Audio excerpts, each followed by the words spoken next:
Hey everyone! Today, we're heading into one of Tokyo's most beautiful and famous parks.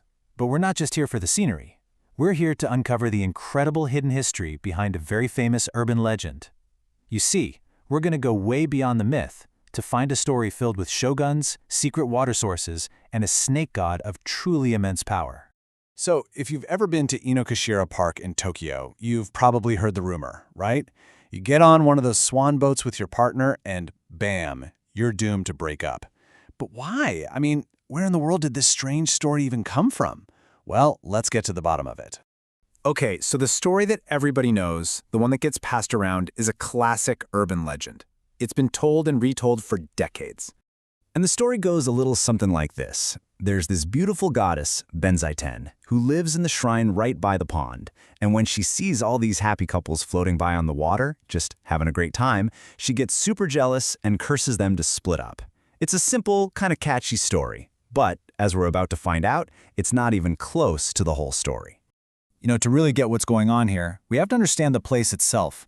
And what most people see is just the tip of the iceberg.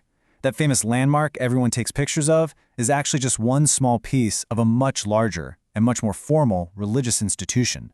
So you know that iconic red shrine right there by the water, the one everyone calls Inokashira Benzaiten? Well, it's not a standalone shrine at all. It's actually just the Benzaiten Hall. It's the public-facing part of a formal Buddhist temple named Daishoji, which sits kind of quietly on the hill right behind it. Yep, the official temple is Daishoji. It's part of the Tendai school of Buddhism, and its main deity isn't even Benzaiten, it's Yakushin Yorai, the medicine Buddha. So the bustling Benzaiten Hall is definitely the star of the show down by the pond, but it's Daishoji up on the hill that's really running things. Right off the bat, we've got a case of mistaken identity. So that begs the question, why was this specific spot so important in the first place? Well, the answer has absolutely nothing to do with romance, and everything to do with power, survival, and the challenge of building one of the world's greatest cities. I mean, this place has an absolutely incredible history, and it's deeply tied to Japan's most powerful warrior clans. It was founded by an ancestor of the Minamoto clan, rebuilt by the very first Kamakura shogun, burned to the ground in a war, and then personally chosen for a critical mission by the founder of the Tokugawa shogunate himself, Tokugawa Ieyasu. This pond has really seen it all. So let's zoom in on the early 1600s. Ieyasu is building his new capital, Edo, which of course becomes modern-day Tokyo. And his number one problem, his biggest headache, is infrastructure. How do you supply fresh, clean water to a city that's about to absolutely explode in population? He needed a reliable source, and he needed it fast. Now, legend says that Ieyasu himself came to this very pond. At the time, it was known as the Pond of Seven Springs. He stopped at one of them called Ocha no Mizu, or tea water. He took a taste, and he declared it the best spring water in the entire Kanto region. I mean, that's some seriously high praise coming from the most powerful man in all of Japan. And because of that, this pond became the head of the Kanda Aqueduct, which was Japan's very first urban waterworks system. This place was literally the lifeblood of the new capital. And so the deity that was enshrined here, she became the official guardian of Edo's water. This was never just a romance spot. It was a strategic national asset. Then in 1629, Ieyasu's grandson, the third shogun, Tokugawa Iemitsu, he made it all official. He personally came here and named the pond Inokashira. And what does that mean?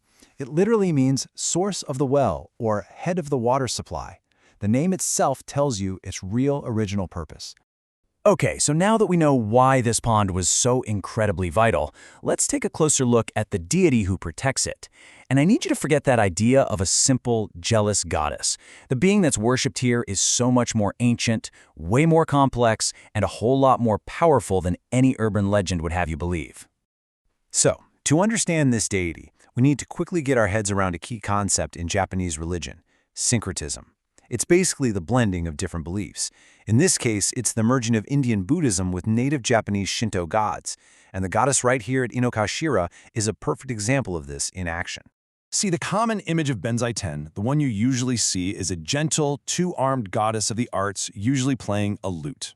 But the statue at Inokashira is what's known as an eight-armed Benzaiten. She's a fierce warrior goddess holding a sword, a bow, and a bunch of other weapons. She symbolizes victory, debate, and incredibly powerful protection. Now, this warrior Benzaiten was then merged with an ancient Japanese snake god of wealth and harvests named Ugajin. In fact, if you could see the statue up close, you'd find that it's crowned with a tiny image of this human-headed snake.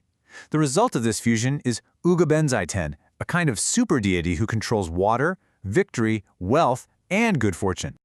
And this incredible power, well, it wasn't just for shoguns and samurai. People today still tap into this ancient energy for some very modern concerns. At the shrine, you'll see a spot called the Zeniarai Benten. This is where visitors literally wash their money in the sacred spring water, praying for it to multiply. And people pay really close attention to the Day of the Snake, or Mino-hi, which happens every 12 days. It's believed to be the most auspicious day to pray for financial luck, tapping directly into that snake god power. Now, here's a number that really highlights just how sacred and powerful this deity is considered to be. That number is 12. Why 12? Well, that's because the main statue, the 8-armed Uga Benzaiten, is what's known as a Hibutsu, a secret Buddha. It's kept completely hidden from view and is only unveiled to the public for 2 days, just once every 12 years, during the Year of the Snake.